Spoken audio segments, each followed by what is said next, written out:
తక్కువ వడ్డీకి 3 లక్షలు. రైతులకు ఇలాంటి పథకం ఒకటి ఉందని తెలుసా? తెలుసుకుందాం. ఒక పేద రైతు తన పొలంలో సాగు చేసుకునేందుకు పెట్టుబడికి అత్యవసరంగా ₹1,00,000 అప్పు కావాలంటే అంత ఈజీగా దొరుకుతుందా? ఎంతోమందిని వేడుకోవాల్సిన పరిస్థితి.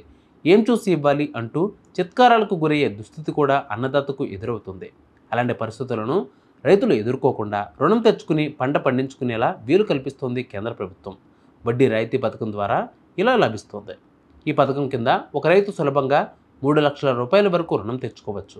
సవరించిన వడ్డీ రాయితీ పథకం ద్వారా ఇందులో పేర్కొంటున్న ఈ స్కీమ్ను ప్రధానమంత్రి నరేంద్ర మోదీ నేతృత్వంలోని కేంద్ర మంత్రివర్గం 2025-26 ఆర్థిక సంవత్సరానికి కొనసాగిస్తూ నిర్ణయం తీసుకుంది.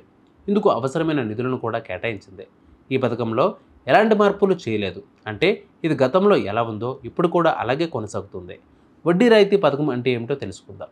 వడ్డీ రాయితీ పథకం అంటే బ్యాంకులు రైతులకు అందించే రుణాలపై విధించే వడ్డీలో కొంత భాగాన్ని ప్రభుత్వం భరించడం.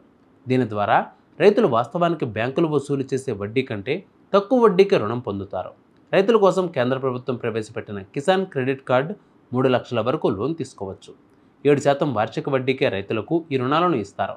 సకాలంలో చెల్లిస్తే మరింత రాయితీ లాంటి అదనపు ప్రయోజనాలు కూడా ఉంటాయి. ప్రధానంగా వ్యవసాయ కార్యకలాపాలకు అవసరమైన స్వల్పకాలిక పంట రుణాలతో పాటు పశుపోషణ, పాడి పరిశ్రమ, పౌల్ట్రీ, ఫిషరీస్ లాంటి అనుబంధ రంగాలకు తీసుకునే రుణాలకు ఈ పథకం వర్తిస్తుంది.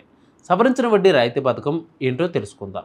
ఇందులో రైతులకు సులభంగా రుణాలు అందించే లక్ష్యంతో కేంద్ర ప్రభుత్వం 2006 నుంచి 7 వార్షిక సంవత్సరంలో వడ్డీ రాయితీ పథకాన్ని ప్రారంభించింది. 2009-10లో రైతులకు మరింత ప్రయోజనం చేకూర్చేందుకు వడ్డీ రాయితీ పథకాన్ని సవరించింది. నాటి నుంచి దీన్ని సవరించిన వడ్డీ రాయితీ పథకం అని పిలుస్తున్నారు. ఈ పథకం కింద 3 లక్షల వరకు వ్యవసాయ రుణాలను 7% వడ్డీకే ఇస్తారు. రైతులకు బ్యాంకులు కల్పించే 1.5% వడ్డీ రాయితీకి సరిపడా మొత్తాన్ని బ్యాంకులకు ప్రభుత్వం చెల్లిస్తుంది. దీనివల్ల బ్యాంకులు తమ నిధుల వ్యయం పెరుగుదలను తట్టుకుని రైతులకు తక్కువ వడ్డీకే రుణాలు ఇవ్వగలుగుతాయి. ఇక రుణాలను సకాలంలో తిరిగి చెల్లించిన రైతులకు అదనంగా 3% వడ్డీ రాయితీ ఇస్తారు. అలాగే దీనివల్ల మొత్తంగా రైతులు చెల్లించాల్సిన వడ్డీ రేటు సంవత్సరానికి 4% తగ్గుతుంది. ఈ పథకాన్ని 2022-23 ఆర్థిక సంవత్సరం నుంచి 2024-25 వరకు వర్తింపజేయక తాజాగా మరోసారి పొడిగిస్తూ కేంద్ర ప్రభుత్వం నిర్ణయం తీసుకుంది. సో రైతులు ఎవరైతే రుణాలకు ప్రయత్నిస్తున్నారో ఈ పథకం ద్వారా పొందవచ్చు. త్వరగా వెళ్ళి త్వరపడండి.